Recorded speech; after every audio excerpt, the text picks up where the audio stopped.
Parte de beverage também é secret ingredient que tá tamarim. Nós temos em total aqui de 7 participantes de beverage, onde que também na mistura bem com a criatividade para fazer drink para os judges não, usando o ingrediente de tamarim. Nós estamos super excited que todos eles willing de participar a trobe aqui para maneira de bisa para aguentar sua corona.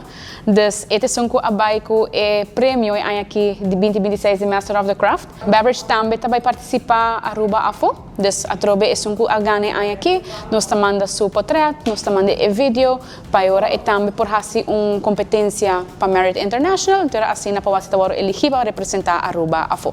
Outro ano a trobe nós também tem evento de Master of the Craft. Dus me invitar todos os caballeros que trabalham de bartender of gewoon de food and beverage que willing tem talento em de trabalhar drink.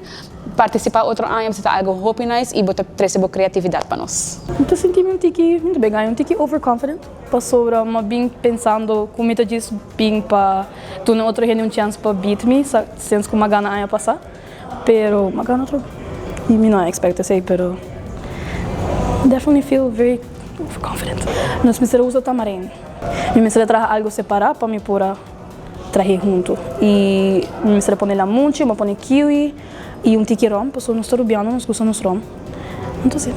Mirando que o Ryan está se vendo aqui, pode claro participar do Ryan Me quer, me está debatendo se me participar para todos bar e culinary, para defender meu título e também fazer algo novo, pero me não sei ainda. Portanto, quizás me lo hace. Todo me está pensando em bang, nos tour hacer ele.